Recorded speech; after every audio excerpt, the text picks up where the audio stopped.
2020년 9월 20일 오순절 후 16번째 주일 예배 참석하신 여러분 모두를 주님의 이름으로 환영하며 축복합니다.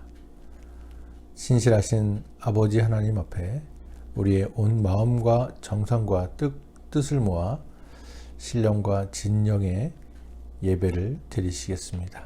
다 같이 주악에 맞추어 묵도하시겠습니다.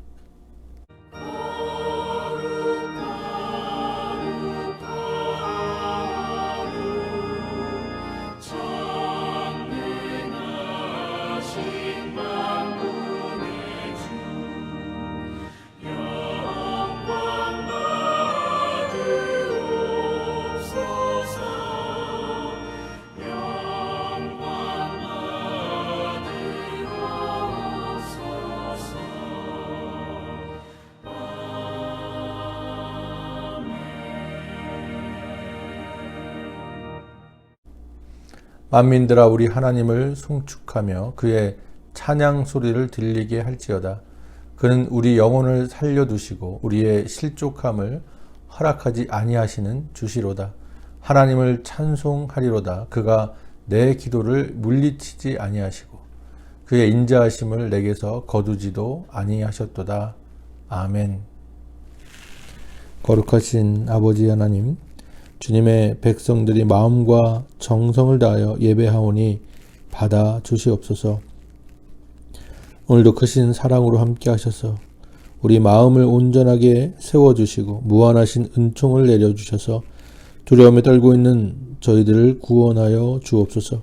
걱정과 근심에 쌓인 채 방황하고 있는 자들에게 성령님께서 그의 마음에 감화를 주셔서 평안을 누리게 하시며 마귀의 유혹을 받고 실족하고 있는 자들에게는 속히 끊을 수 있는 결단을 허락하여 주옵소서.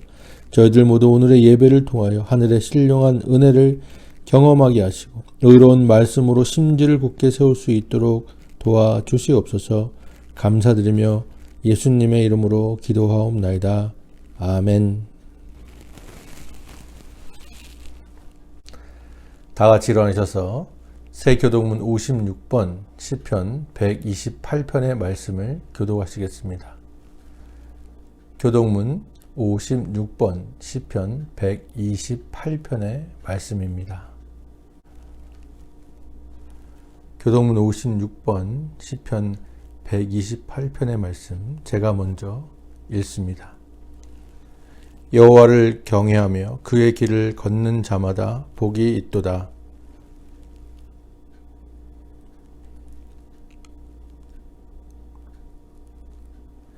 내 집 안방에 있는 내 아내는 결실한 포도나무 같으며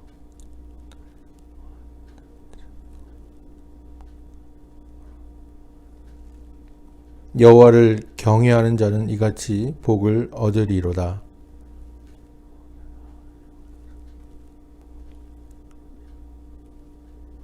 너는 평생에 예루살렘의 번영을 보며 내 자식의 자식을 볼지어다.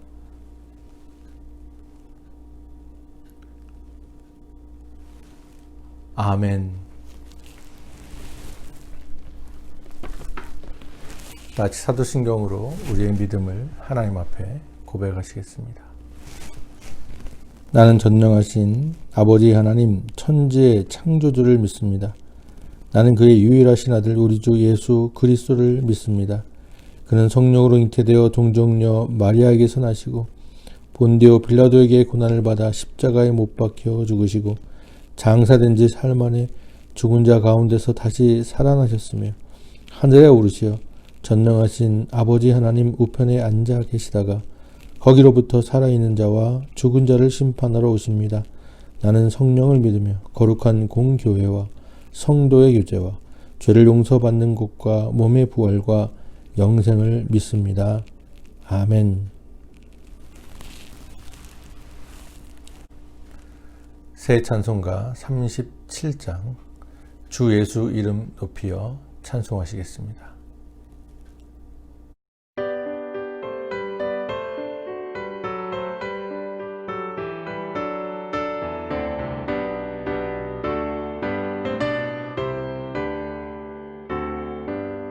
주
기도하시겠습니다. 우리의 도움과 방패가 되시는 아버지 하나님, 저들을 보살피시고 인도하신 그 크신 사랑과 은혜에 감사와 찬양을 올려드립니다. 암탉이 새끼를 품듯이 저희들을 주님의 권능의 날개 아래 거두시고 세상의 위험과 우리를 유혹하는 마귀의 괴계로부터 지키시고 보호하여 주심에 감사를 드립니다. 또한 저희들의 삶을 영위하게 하시고 일용할 양식과 일할 수 있는 상황들을 허락하시며 오늘 하나님 안식의 날에 생명의 창조 주시며 우리를 구원하신 주님의 은혜에 감사와 찬양을 올리게 하시니 또한 감사를 드립니다. 그러나 주님, 주 앞에 나와 예배를 드리기에 앞서 우리의 죄악을 고백하며 회개하며 하나님의 긍휼의 용서하심을 간절히 구합니다. 주님께서는 살찐 양으로 드리는 제사보다 순종을 원한다고 하셨으나 저희들은 형식적인 예배를 드리는 것에 만족하며 진리의 구원 되시는 말씀에 순종하기를 싫어했습니다. 성전 마당만을 밟는 자가 되지 말고 정의와 공의를 강같이 흐르게 하라 하셨는데 저희들은 하나님의 뜻을 실천하는 것은 소홀히 한 채 아무 꺼리낌 없이 오늘도 습관적으로 주 앞에 나왔습니다. 하나님의 뜻을 구하는 것은 외면한 채 오로지 세상의 복만을 바랐습니다. 하나님께서 들려주신 그 귀한 말씀을 소홀히 여기면서 신비로운 황홀견만을 사모하는 왜곡된 신앙을 가지고 있었습니다. 주여 저희들의 어리석음을 용서하여 주시고 하나님의 말씀과 사랑으로 다시금 바르게 세워 주옵소서. 오늘도 주 앞에 간절히 회개하는 영혼들을 치유하시고 깨끗게 하셔서 하나님을 경외하는 진정한 예배가 되게 하여 주옵소서. 저희들이 앉고 일어섬을 아시는 주님께서 각 성도의 사정과 상황들을 아시오니 주여 하나님께 간절히 간구하는 기도의 음성을 들어 응답하여 주시기를 간절히 바랍니다. 감사드리며 예수님의 이름으로 기도합니다. 아멘.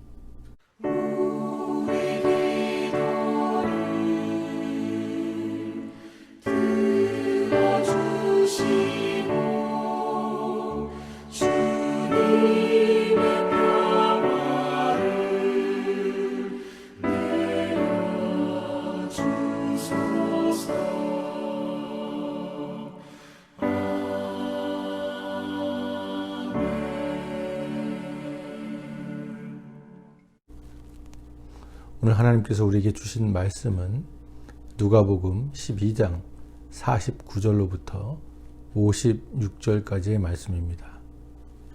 누가복음 12장 49절로부터 56절까지의 말씀입니다.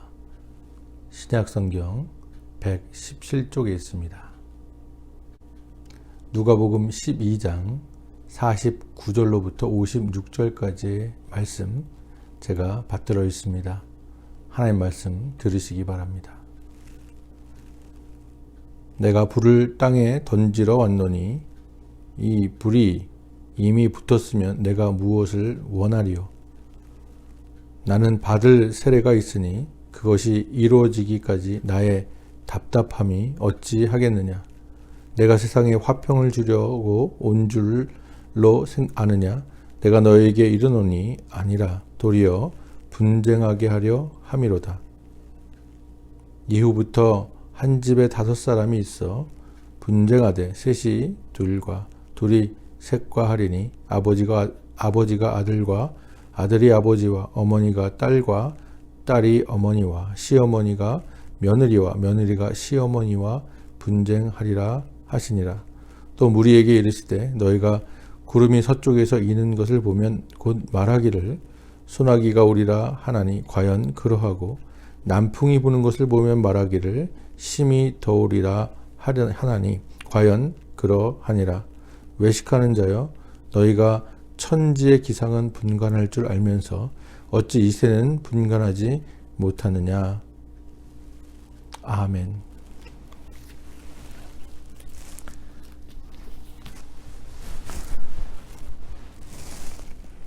거룩하신 아버지 하나님, 오늘도 주님의 능력의 말씀으로 저희들을 살려주시었기를 원합니다. 하나님 말씀을 들을 때 우리의 심장이 뛰어 기뻐 뛰며 하나님 말씀에 순종할 수 있도록 하시고, 우리의 결단과 하나님 말씀대로 살고자 하는 우리의 마음이 변하지 않게 신실하게 행하게 하여 주옵소서.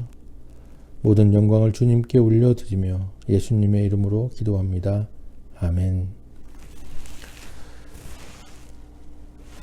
제가 이곳 페어뱅스로 다시 온 지도 이제 5년이 지나고 6년째로 접어들었습니다. 이곳을 떠나기 전까지 약 6년 동안 있었던 그 연수 합해서 10수년을 페어뱅스에 살면서 이번 여름만큼 비가 많이 왔었던 여름은 없었다고 생각이 듭니다. 정말 2020년 한 해는 처음 시작부터 전 세계가 코로나 바이러스의 팬데믹 상황에 들어오게 되고, 또 이곳의 페어뱅스의 날씨도 그렇고, 또 이곳뿐만이 아니라 전 세계적으로 여러 가지 기후 변화가 있었습니다. 또 미국에서는 산불이 일어나서 미국의 서부를 태우게 되는 그러한 막대한 희생을 낳게 되었습니다. 우리가 후원하고 있는 김 데이빗 선교사님 가정에서 얼마 전에 전화가 왔습니다. 잘 이사를 해서 마리화나 문제가 어느 정도 해결이 되었는데, 이번에는 오레곤주에 또 산불이 크게 일어나서 거의 하늘이 분홍빛 뿌옇게 되고 굉장히 공기가 안 좋아서 우리 김대빗 선교사님의 건강에 영향이 있게 되었다고 합니다. 위에서 성도 여러분의 기도를 간곡히 부탁해 왔습니다. 이곳 페어뱅스에서도 제가 기억하기는 작년 아니면 재작년 같은데 이곳에서도 근처에서 산불이 크게 나서 한동안 하늘이 뿌옇게 미국 사람들이 말하는 헤이즈가 심하게 꼈었던 적이 있었습니다. 그래서 저도 일을 한 일주일 정도 그 당시에 쉬게 되었는데, 그 당시에 노약자나 또 어린 자녀들의 외출을 삼가하는 일이 있었습니다. 굉장히 숨쉬기가 힘들고 갑갑했던 그런 기억이 있습니다. 아마 지금 김 데이빗 선교사님 가정도 그렇게 갑갑한 답답한 상태에 있었고, 특별히 선교사님 폐가 안 좋으시기 때문에 굉장히 위험한 그런 상황까지 갈 수 있게 되겠습니다. 여러분 성도님들의 기도를 부탁드립니다. 그런데 오늘 우리가 읽은 이 누가복음의 말씀을 보니까 마치 우리가 그동안 가끔 경험했던 그렇게 산불이 크게 나서 공기가 안 좋아지고 숨이 막히는 그러한 답답한 그런 정말 우리가 어떻게 할 수 없는 그런 느낌이 있다는 것을 받았습니다. 숨이 턱턱 막히는 느낌을 받게 되었습니다. 주님께서 이렇게 말씀하셨습니다. 내가 불을 땅에 던지러 왔나니 이 불이 이미 붙었으면 내가 무엇을 원하리요? 마치 이 말만 듣고 본다면 주님께서 하신 말씀이 아니고 이 독사의 자식들이라 라고 욕했던 세례 요한이 했던 말 같습니다. 그런데 예수님께서는 이 말씀에 이어서 말씀하셨습니다. 나는 받을 세례가 있으니 그것이 이루어지기까지 나의 답답함이 어떠하겠느냐? 내가 세상에 화평을 주려고 온 줄로 아느냐? 내가 너에게 이르노니 아니라 도리어 분쟁하게 하려 함이로라. 오늘 본문의 말씀은 해석하기가 그리 쉽지 않은 그런 본문 중에 하나입니다. 특별히 예수님께서 불을 땅에 던지러 왔다고 하셨는데 이 불이라는 것이 무슨 의미가 있는가라는 것에 대해서 여러 가지 다양한 해석들이 있습니다. 정말 예수님의 이 말씀을 들으니까 이 말씀을 읽으면 몸에서 식은땀이 나는 것 같은 그러한 착각이 들게 됩니다. 성경은 끊임없이 예수님께서는 평강의 왕이시고 우리에게 영원한 생명을 허락해 주시는 사랑이 많으신 분이라고 가르쳐 주셨습니다. 우리에게 예수님 스스로가 세상이 알지 못하는 평강을 허락하시겠다고 약속해 주셨습니다. 그런데 오늘 말씀해 보니까 주님께서는 분쟁을 우리에게 주신다고 그렇게 말씀하셨어요. 듣는 사람이 오해가네. 분명히 예수님께서는 분쟁을 주시고, 또 더군다나 가족들이 그 분쟁의 예로 가장 사랑의 관계에 쌓여 있다고 하는, 우리 인간이 살아가면서 가지고 있는 사회 구조 가운데 가장 작고 또 가장 튼실한 구조인 가정에서의 분쟁을 그 예로 드렸습니다. 가정에서의 분쟁이 있는데 그 이상의 공동체나 아니면 마을이나 또 나라 간의 세계의 분쟁은 말할 것도 없는 것입니다. 도대체 이 말씀을 우리는 그러면 어떻게 이해해야 할까요? 먼저 우리가 제가 말씀드린 것처럼 이 말씀 해석이 어려운데, 우리가 이 말씀을 보다 더 잘 이해하기 위해서 불이라는 그 단어가 가지고 있는 상징적인 이미지에 대해서 한번 생각을 해보세요. 예수님께서 불을 주시라고 오셨다니까 구체적으로 그것이 무엇인지를 알려면 불이라는 그 단어가 어떻게 사용되었고 또 성경에는 그것이 어떻게 이해되었는 것을 우리가 안다면 이 말씀을 이해하는데 더 도움이 될 것입니다. 불이라는 것은 우리가 잘 아는 것처럼 강력한 이미지를 가지고 있죠. 이렇게 부드럽고 뭔가 이렇게 정말 소리 없이 스며드는 것이 아니라 너무나도 구체적이고 확실한 그런 증거를 남게 됩니다.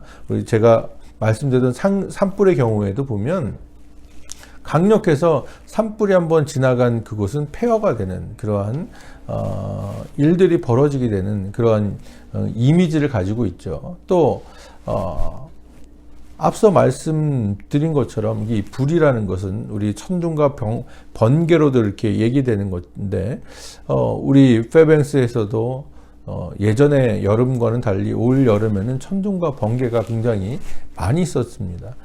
번개가 치고 우리 과학 시간에 배운 것처럼 천둥이 그 다음에 치게 뒤따라오게 되는데, 그 번개가 번쩍이는 그 번개와 나중에 천둥의 소리가 가까우면 가까울수록, 그러니까 시간 차이가 적으면 적을수록 그 번개가 내가 있는 장소에서 가까운데 있다는 것을 우리가 알게 되었죠.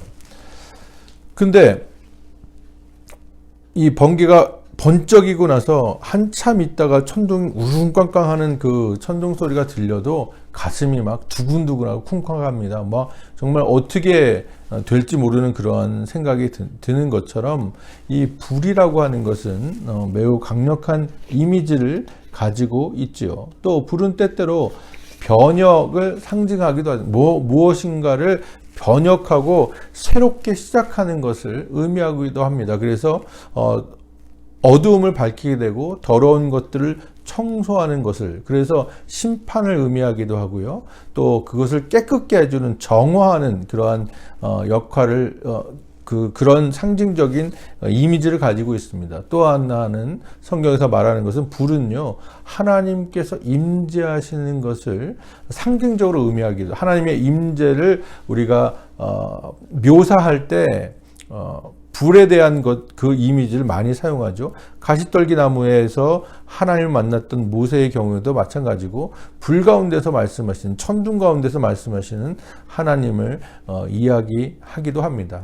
그래서 하나님께서는 불과도 이렇게 비유적으로 비교가 되기도 하는 것이죠. 예수님께서는 이러한 우리가 가지고 있는 여러 가지의 의미를 갖고 있는 뭔가 파워풀하고 강력한 이미지를 가지고 있는 불을 이 땅에 던지러 오셨다는 거예요. 그래서 어떻게 보면 우리가 예수님에 대해서 생각하고 있는 그 평화의 이미지하고는 약간 틀린, 어떻게 보면 상반된 그런 이미지를 말씀하고 있는 것입니다. 그런데 가만히 생각을 해보면 우리가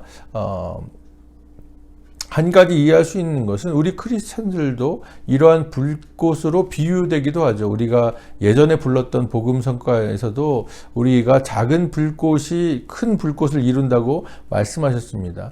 우리는 정말 어떻게 보면 반딧불 같은, 태양과 같은 하나님에 비해서 반딧불보다도 못한 존재일지도 모르겠습니다. 그런데 작은 불꽃이, 그 캘리포니아 산불도 그 파티에서 폭죽을 터뜨리다가 그렇게 발생했다고 하는 것처럼, 그게 굉장히 큰 불꽃이 되는 것처럼 우리 역시도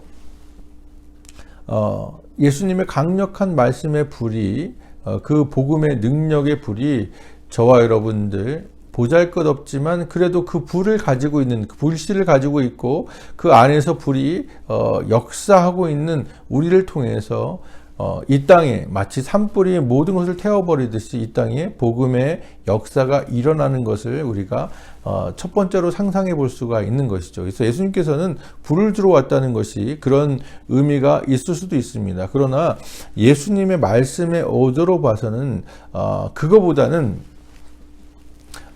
약간 또 다른 의미가 있을 수 있다고 생각이 됩니다. 왜냐하면 우리가 이렇게 세상에서 우리의 복음이, 주님의 복음을 증거하는 그런 삶을 살아가고 많은 사람들에게 그 주님의 복음이 전파되어질 때 세상에서 권세 잡은 사탄 역시 이것을 가만히 보고만 있지는 않는다는 것이, 어떻게 하든지 그 복음이 전파되는 것을 여러 모양으로 방해하고 막으려고 노력하게 됩니다. 그래서 믿음을 가진 신자들을 핍박하게 되죠. 공격하게 됩니다. 그들을 끌어내리려고 하죠. 믿음에서 멀어지려고 하고 여러 가지 우리가 상상하지 못하는 그런 방법을 통해서 하나님 믿는 하나님의 백성들을 하나님께서 떠나려고 하는 것입니다. 그래서 복음이 증거되면 증거될수록 신자와 불신자의 갈등이 더욱 커져나가게 되는 것이죠. 우리가 지금 팬데믹 사태를 지나면서 세상의 마지막 때가 아닌가 하는 그런 생각들을 많이 하고 있는 것입니다. 오늘 예수님께서 말씀하셨던 것처럼 우리가 날씨의 징조를 보고 그 기후를 예상하는 것처럼 우리는 그러한 마지막 때의 징조를 가지고 주님께서 언제 재림하실지 아무도 모릅니다. 아무도 모르지만 우리는 마지막 때가 가까이 옴을 우리가 알 수 있는 것이죠. 그것을 아는 것이 뭐가 중요하냐? 그것을 준비한다는 것이죠. 우리의 삶 가운데 정말로 마지막 때를 준비하는 것이죠. 10처녀가 있었는데 5처녀는 기름을 준비했었고 5처녀를 준비 못했던, 그래서 그 어리석은 5처녀의 비유처럼 지혜로운 우리가 하나님의 마지막 때를 준비하는 지혜가 우리 가운데 있어야 된다고 얘기하고 있는 것입니다. 그래서 이 불이 일어나는 것처럼 점점 믿는 자들과 믿지 않는 자들의 갈등이 일어난다고 하는 것이 여러 가지 방법을 통해서 그것이 믿는 자들의 잘못된 그러한 신앙생활이든지 무엇이든지 간에, 아니면 인간의 그러한 이성적인 그러한 판단이든지 간에 하여간 예수님을 믿는 것에 대해서 많은 핍박과 어려움이 오게 된다는 것입니다. 그럴 수밖에 없다는 것입니다. 왜냐하면 주님을 믿는다는 자체가 세상으로부터 떨어져 나오는 그러한 일이기 때문에 세상에 속해 있는 것들을 부인하고 그것이 잘못됐다는 것을 인식하고 나오는 것이기 때문에 세상과 분쟁을 일으킬 수밖에 없는, 그것이 화합해서 갈 수가 없는, 우리가 한 발은 세상에 한 발은 믿음의 세계에 놓고서 갈 수가 없는 것입니다. 이것이든 저것이든 선택을 해야, 덥거나 뜨겁거나 차거나 해야 된다는 것이죠. 그래서 그 분쟁은 필연적인 것이다 라고 예수님께서는 말씀하고 있는 것입니다. 그러므로 우리 믿는 자들의 삶이 더욱더 순결하고 하나님 앞에 정직함으로 나아갈 때 세상으로부터 우리는 떨어진 삶, 구별된 삶을 살 수가 있는 것입니다. 이것이 교회가 추구하는 최종적인 그러한 교회의 삶의 모습들이죠. 교회 공동체의 삶의 모습들이 에클레시아라고 하는 교회, 세상으로부터 떨어진 그런 공동체라고 하는 것의 궁극적인 목적이 되겠습니다. 그래서 하나님의 정직하고 나가고 우리가 더욱더 정신을 차리고 믿음 생활을 해 나가야 된다는 것입니다. 주님께서 세상에 불을 던지러 오셨다는 것은 바로 이러한 의미가 있다는 것을 여러분 기억하셔야 됩니다. 근데 예수님께서는 그 말씀을 하신 이후에 또 하나 우리가 이해하지 못하는 말씀을 하십니다. 뭐라고 그러셨냐면 나는 받을 세례가 있으니 그것이 이루어지기까지 나의 답답함이 어찌하겠느냐라고 말씀하십니다. 예수님께서 받을 세례가 있다고 말씀하시죠. 세례는 우리가 다 아는 것처럼 너무나도 기쁜 일이죠. 예수를 믿는 사람들에게 세례라는 것은 마치 세상에서 다시 태어나는 그 born again이라고 이렇게 표현을 하잖아요. 다시 태어나는 그러한 하나님의 백성으로 다시 태어나는 그러한 상징적인 의미가 되며 우리가 주님을 나의 주인입니다라고 고백하고 그것도 개인적으로 하는 것이 아니라 공적으로 사람들 앞에 나는 이제 예수님을 주인으로 모시고 살겠습니다 라고 고백하는 그러한 행위 자체가 신성한 순간이 바로 세례라고 하는 것이에요. 그래서 세례는 모든 사람에게 한 번만, 여러 번 세례를 받고 나서 또 한 번 세례를 받는 것이 아니라 세례는 한 번만 받게 되는 것입니다. 그게 축복받는 날인데 예수님께서는 받을 세례가 있다고 말씀하시죠. 그런데 우리는 예수님께서 이 말씀을 하시는 시점에서 이미 예수님은 세례를 받으신 것을 잘 알고 있잖아요. 예수님께서 공생애를 시작하기 전에 세례 요한으로부터 요단강에서 세례를 받고 시작하십니다. 그래서 예수님께서 물속에서 올라오실 때 이는 내 사랑하는 아들이요 내 기뻐하는 자로다 하늘에서 하나님께서 그 소리가 들리고 성령이 비둘기의 형체로 예수님의 머리 위에 오는 것이 보이게 되는 그래서 삼위일체가 있는 그러한 일들이 있다는 것을 우리가 알고 있죠. 예수님이 이미 세례를 받으실 필요가 없으신 분인데 세례라는 예식을 이미 행하셨어요. 말씀드린 이 세례는 일생에 한 번 있는 것인데 예수님께서 그러면 어떠한 세례를 또 받으시는가? 여러분 짐작하시는 것처럼 여기서 예수님께서 말씀하시려는 세례라는 것은 십자가에서 자신이 죽임을 당하시는 그러한 일들을 말하고 있는 것입니다. 그 고귀한 희생을 예수님께서는 세례라고 표현하셨죠. 그 세례의 순간까지 예수님께서 이 땅을 창조하신 하나님께서 인간의 몸을 입고 성육신하셔서 이 땅에 오셨으니 그 예수님의 답답함, 그 수동적으로 모든 고난을 당하시고 그런 일들을 행하셔야 되는 답답한 그리고 예수님께서 말씀하시고 여러 가지 기적을 베푸시고 예수님의 그 사랑과 하나님 나라에 대한 것을 말씀하셨음에도 불구하고 세상 사람들이 믿지 않는 것에 대한 답답함이 예수님 마음 가운데 있었을 것입니다. 그 세례를 통해서 그러니까 예수께서 말씀하시는 이 세례를 통해서 그 십자가의 죽음을 통해서 결국은 이 앞서 말씀하셨던 복음의 불길이 세상을 향해서 나아가게 되며 그것을 통해서 세상과 이제는 구별된 자들의 분쟁, 화합이 없는 것이 당연시 된다는 것입니다. 물론 예수님께서 말씀하시는 이 세례는 우리가 다시 받을 필요가 없는 것이죠. 이건 예수님만이 하실 수 있는 일입니다. 그런데 오늘날 우리를 받은 세례로 인해서 우리 가족들 가운데 분쟁이 있다는 것을 우리는 잘 느끼지 못해요. 그런데 정말로 믿지 않는 가정에서 예수를 믿게 되는 여러 가지 핍박과 어려움을 당한 사람들은 이 말씀을 정확하게 공감하게 되는 것이죠. 뿐만 아니라 2000년 전으로 우리의 시계를 돌리면 예수님 사후에 어떤 일이 벌어졌습니까? 실제로 예수 믿는 사람들이 핍박을 당하며 사도 바울은 예수님 만나기 전에 그러한 사람들을 잡으러 다니는 역할을 감당했던 사람이에요. 그런 일들이 많았습니다. 그러니까 예수를 믿는다는 것, 다시 말해 세례를 받는다는 것은요, 그들에게는 목숨을 거는 것입니다. 그래서 가족과의 분쟁이 있다는 것은 너무나도 당연한 일이 되는 것이죠. 심지어는 정말 가족의 인연을 끊는 일까지 발생하게 되는 일이 다반사였습니다. 2000년까지 가지 않더라도 오늘날에도 그렇지 않습니다. 이슬람 국가에서 예수를 믿는다는 것은 정말 생명을 거는 거예요. 북한에서 예수를 믿는다는 것은 자신의 생명을 내놓는 일입니다. 이러한 분들에게 이 말씀은 너무나도 아주 그냥 처음부터 끝까지 공감되는, 뼈에 사무치는 공감을 주는 말씀일 것입니다.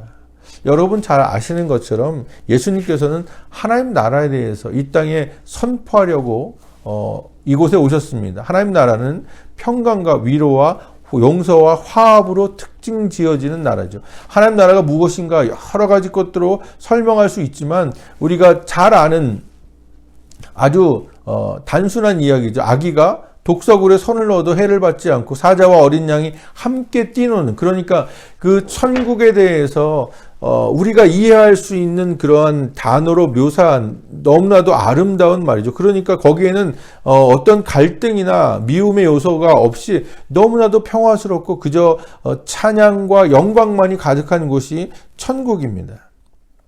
새로운 생명과 화평, 평화가 가득한 곳이죠. 그래서 우리는 예수님을 평강의 왕, 그것을 이 땅에 주시려고 오셨던 예수 왕이라고 우리는 고백하며 찬양하며 그분을 높여 드리는 것입니다. 예수님께서는 정말로 우리 삶 가운데 평화를 먼저 우리가 하나님과 화합함 가운데 우리가 하나님의 자녀가 되는, 하나님의 양자가 되는 놀라운 구원의 은혜를 입게 된 거죠. 그것이 예수님의 사역의 결과하게 되는 것입니다. 그런데 하나님 나라, 이러한 하나님 나라는 아직 완성되지 않았어요. 하나님 나라는 이곳에 왔지만 완성되지 않은 그러한 나라가 되는 것입니다. 우리는 그 나라를 소망 가운데 품고 나는 그러한 나라를 향해서 나아가는 그 여정 가운데, 나그네의 길 가운데 우리가 있는 사람들이에요. 그래서 하나님 나라에서 보여지는 이 평강과 화합이 이 땅에서 아직은 이루어지지 않았습니다. 그래서 우리 가운데 갈등이 있고 우리 가운데 미움과 다툼과 전쟁과 피 흘림이 있게 되는 것이죠. 이러한 우리 여정의 삶 가운데 우리에게 필요한 것이 무엇인가? 주님께서는 그것을 강조하신 것이죠. 그러면 우리가 무엇을 어떻게 살아야 되는가? 그것은 우리가 먼저 굳은 결심을 해야 된다는 거예요. 마치 우리가 목숨을 내놓고 세례를 받는 것처럼 그렇게 우리의 세례를 귀중하게 여기고 소중하게 여기고 하나님과의 언약에서 우리는 떠날 생각을 하면 안 된다는 것이죠. 그 언약 가운데 신실하게 주님께서 우리에게 베풀어 주신 그 구원의 은혜를 감사하며 살아가야 돼. 그런 굳은 결심과 우리의 커미트먼트, 그러니까 우리의 헌신이 우리에게 주신 일들을 감당하고자 하는, 어려움이 있어도 그것을 감당하고자 하는 책임감과 헌신이 우리 가운데 필요하다는 것입니다. 그것이 하나님을 믿는 백성들의 삶의 모습이라고 말씀하시는 것이에요. 그래서 하나님 나라는요, 우리 모두에게 날마다의 다짐과 결심과 하나님 백성으로 살아가겠다는 약속에 대한 실천을 요구하고 있어요. 하나님 나라에 들어가는 것이 믿음으로 우리는 구원을 받는 것이 하나님께서 정하신 법이지만 그 믿음으로 구원을 받는다는 것이 여러 가지 스펙트럼 가운데 우리의 삶을 하나님 앞에 헌신하고 우리의 커미트먼트를 하나님께 드리겠다는 그러한 놀라운 의미가 있다는 것입니다. 그것이 하나님 자녀로 변화된 삶이라는 거예요. 그전에는 그렇지 않았지만, 그전에는 사탄의 종이 되어서 죄의 사슬에 매여서 죽음 가운데 살아가고 있었지만, 이제는 주님을 믿는 믿음 가운데서 사망에서 생명으로 옮겨진 그러한 존재들로서 살아가는 변화된 삶의 모습이라고 우리에게 이야기하고 있는 것이죠. 그리고 주님께서는 이러한 변화에는 분쟁, 내 마음 가운데에서도 분쟁이 일어난다. 왜냐하면 말씀드린 것처럼 우리는 아직 여전히 완전하게 하나님 나라에 가지 않았기 때문에 여전히 내 속사람과 하나님의 생명의 법이 싸우고 있는 거예요. 로마서 얘기하는 것처럼 그러한 분쟁들이 우리 가운데서도, 주님께서는 가정을 말씀하셨지만 우리 가운데서도 있다는 것입니다. 그러한 장애물이 존재하고 있습니다. 우리는 매일매일 살아가면서 그런 장애물을 너무나도 구체적으로, 너무나도 정말 공감하면서 살아가고 있죠. 매일매일 실패하기도 합니다. 또 나 자신의 한계를 느끼고 좌절하기도 하죠. 때로는 하나님께 주신 은혜에 감사하며 살아가고 있는 것입니다. 그래서 주님께서는 이렇게 말씀하셨죠. 누구든지 나를 따라오거든 자기를 부인하고 자기 십자가를 지고 나를 따르라 라고 말씀하셨어요. 나를 부인하는 행위가 나의 자존감을 버리고 내가 정말 어딘가에 종속돼서 살아가는 것이 아니라 내 속에 있는 정말 하나님의 말씀과 대항하고 하나님의 말씀으로부터 멀어지려고 하는 그런 내 속 사람, 내 정말 육신에 속한 그 사람을 매일매일 부인하는, 아니야, 너는 틀렸어, 하나님의 말씀이 옳아라고 부인하는 것입니다. 그리고 주님께서 주신 그 십자가의 길, 그 십자가를 지고 하나님을 따라가는 것, 그것이 바로 성도의 삶이라고 얘기하는 것입니다.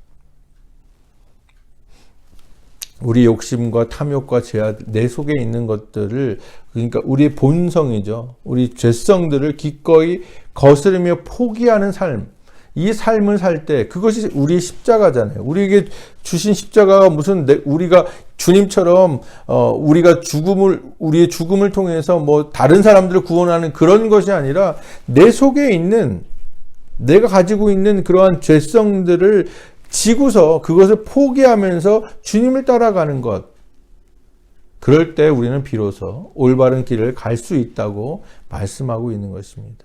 그 길이 세상과의 길과는 너무나 다르기 때문에 이제는 더 이상 세상과 화합을 해서 살 수가 없다는 것입니다. 말씀드린 것처럼 우리는 한쪽 발을, 하나님의 길에 한쪽 발을 세상의 길에 놓을 수가 없어요. 왜냐하면 거기에는 분쟁이 일어나기 때문에 그렇습니다. 만약 우리가 진정으로 하나님 나라를 선택했다면 우리는 결과적으로 십자가를 따르는 삶을 살게 된다는 것입니다. 저와 여러분, 이 얘기를 들으면 뭔가 굉장히 고귀한 그러한 미션이 우리에게 주어진 것 같지만, 실제로 저와 여러분들은 각자마다 어느 정도 차이가 있겠지만, 저와 여러분, 예수를 믿는, 진정으로 예수님을 믿는 사람들은 그 십자가를 지고서 주님을 따라가고 있는 거예요. 그 길이 넘어질 때가 있습니다. 그 길에 정말로 어쩔 때는 기쁨과 감사가 있을 때가 있습니다. 그러나 그럼에도 불구하고 우리는 그것을 지고 따라가고 있는 것입니다.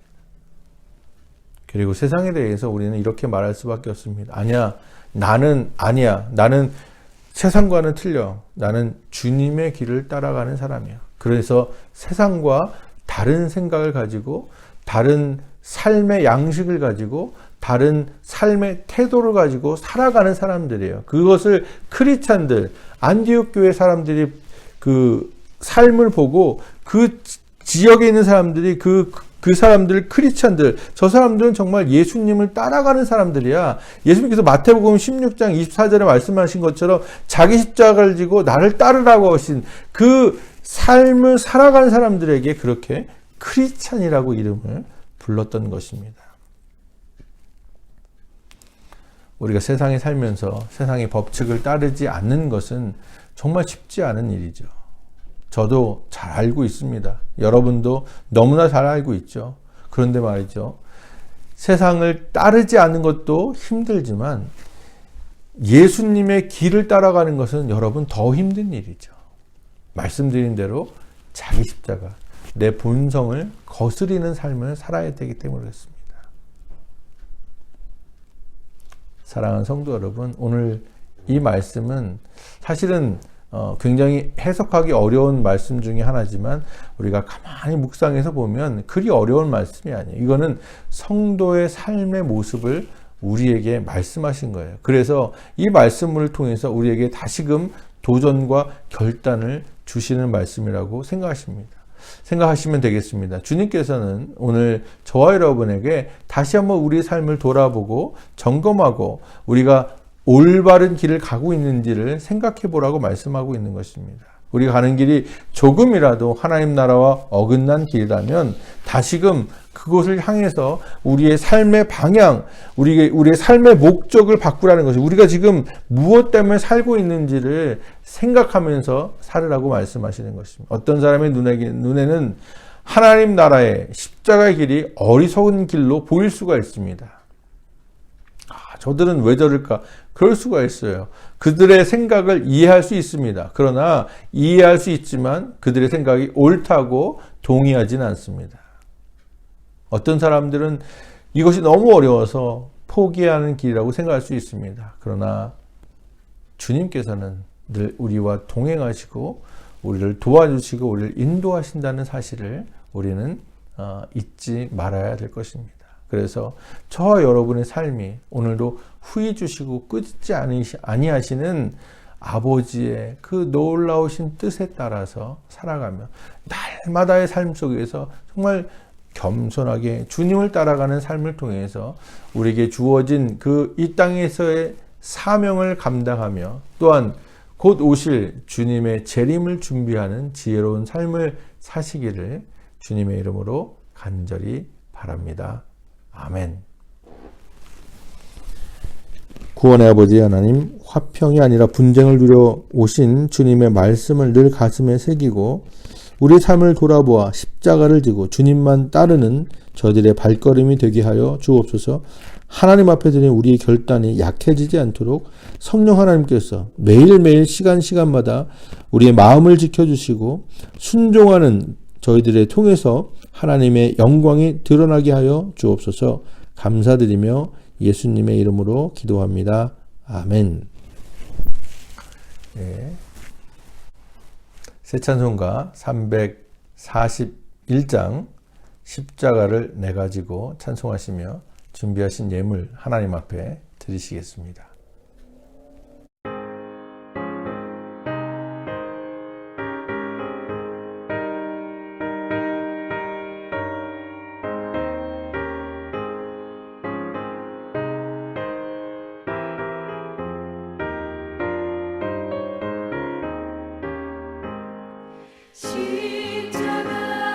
십자가를 내가 지고 주를 따라갑니다. 이제부터 예수로만 나의 몸에 삼겠네. 세상에서 부귀영화 모두 잃어버려도 주의 평안 내가 받고 영생 복을 받겠네. 주도 곤욕당했으니 나도 곤욕당하리. 세상 사람 감사하나 예수 진실합니다. 예수 나를 사랑하사 인간 얼굴 보이며 원수들이 미워해도 염려할 것 없겠네.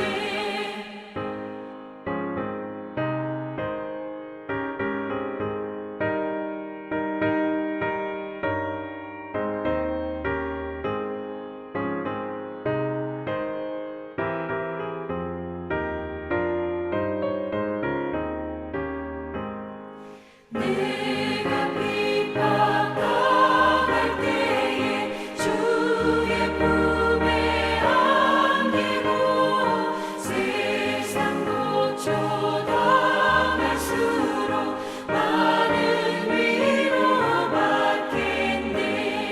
주가 주신 기쁨 외에 기뻐할 건 무엇냐. 주가 나를 사랑하니 기뻐할 것뿐일세. 아멘.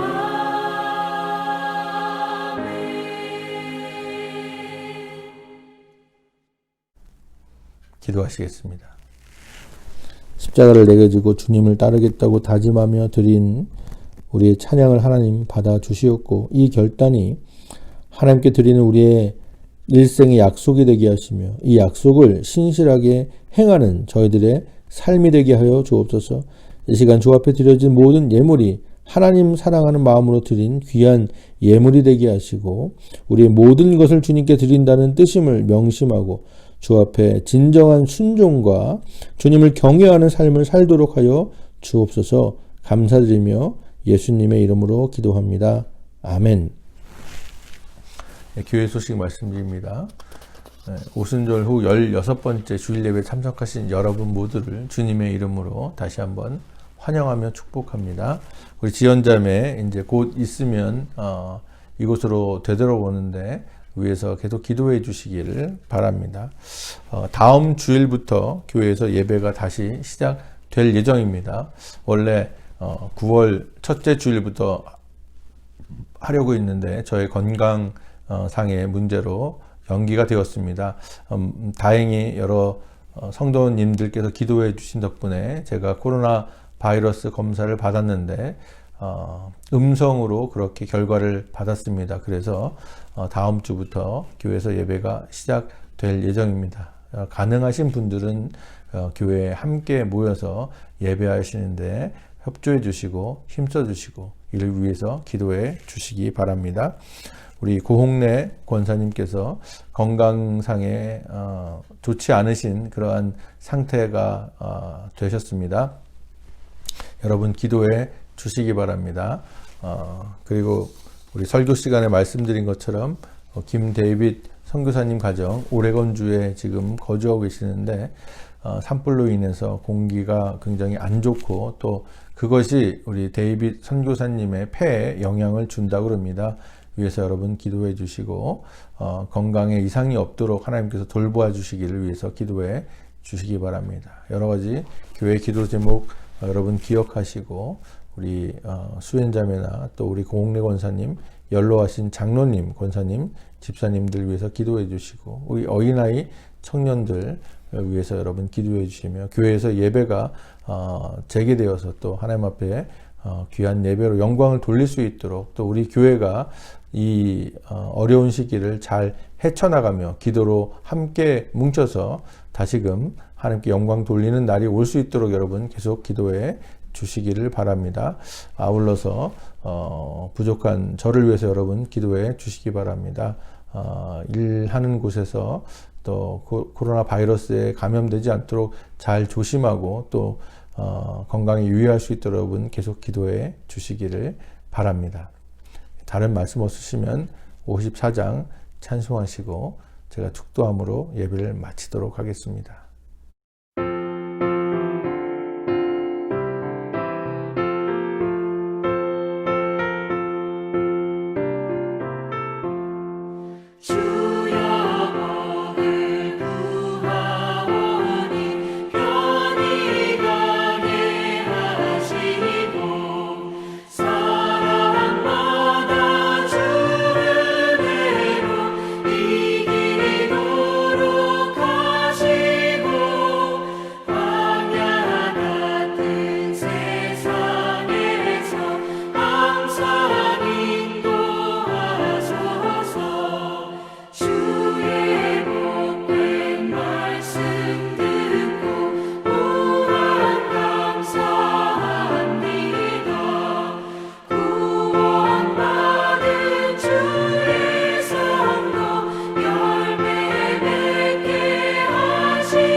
기도하겠습니다. 전능하신 하나님 하나님, 우리 예배를 받으시니 감사를 드립니다. 저희들은 비록 연약하지만 주님의 기쁨 되길 원합니다. 믿음 안에서 자라나게 하시고 저희들의 삶의 가치관이 변화되어서 정말 주님을 따르는 저희들의 삶이 될 수 있도록 하여 주옵소서. 우리의 삶을 추수하는 지혜를 주시며 주님 만날 날을 기억하는 지혜를 저에게 허락하여 주옵소서. 사랑이 풍성하신 아버지 하나님, 주님 앞에 찬양과 경배를 올려드리며 이 시간에 저희들의 간절한 소원을 아뢰입니다. 세상의 모든 만물을 주관하시며 우리의 삶을 인도하시고 섭리하시는 주님께서 저희들의 어두운 눈을 밝혀주시고 주님의 뜻을 깨닫게 하여 주시며 늘 겸손함으로 주님의 자비를 구하게 하시고 감사함으로 주의 은혜를 기억할 수 있도록 도와주시옵소서. 눈물로 드리는 간구를 간절히 들어주시며 육신의 건강의 문제로 기도하는 가정마다 하나님 회복의 역사가 일어날 수 있도록 하여 주옵소서. 주님 앞에 간절히 간구할 때 길을 내시고 문을 열어주시며 그 모든 일들 위해 주님을 기억하게 하여 주옵소서. 이제 주신 말씀으로 우리 다시금 결단하며 세상으로 나갑니다. 여러 모양으로 고통받는 가정들을 위로하시고 주님의 평강으로 함께 하시며 늘 주님만을 의지하고 살아갈 때 하나님께서 친히 그들의 도움과 방패가 되어 주옵소서. 이제는 우리 주 예수 그리스도의 귀한 은혜와 하나님 우리 아버지의 놀라우신 사랑과 성령님의 감동하심의 역사가 이제 이후로 늘 자기 십자가를 지고 주님을 따르기로 다짐하며 이곳을 떠나가는 모든 성도님들과 그들의 가정과 하시는 일들 위해 세우신 이 제단 위에 지금부터 영원까지 함께 하시기를 간절히 축원하옵나이다. 아멘. 주 너를 지키시고 그 얼굴을 내게 돌리시어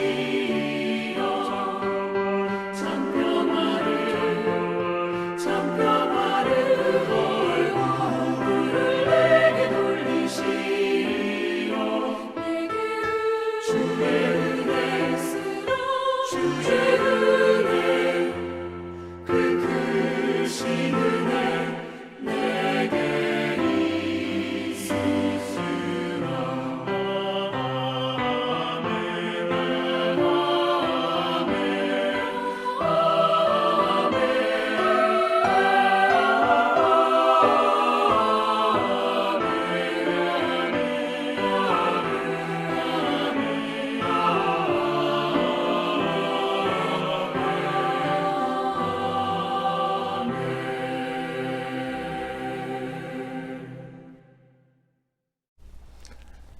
예배 마쳤습니다. 우리 다음 주에는 교회에서 예배하는 것을 기도하며 또 그것을 준비하도록 하겠습니다. 우리에게 허락하시는 한 주간도 주님과 동행하시며 하나님의 놀라우신 은혜와 평강을 경험하시는 귀한 성도님들 되시기를 주님의 이름으로 간절히 바랍니다. 아멘.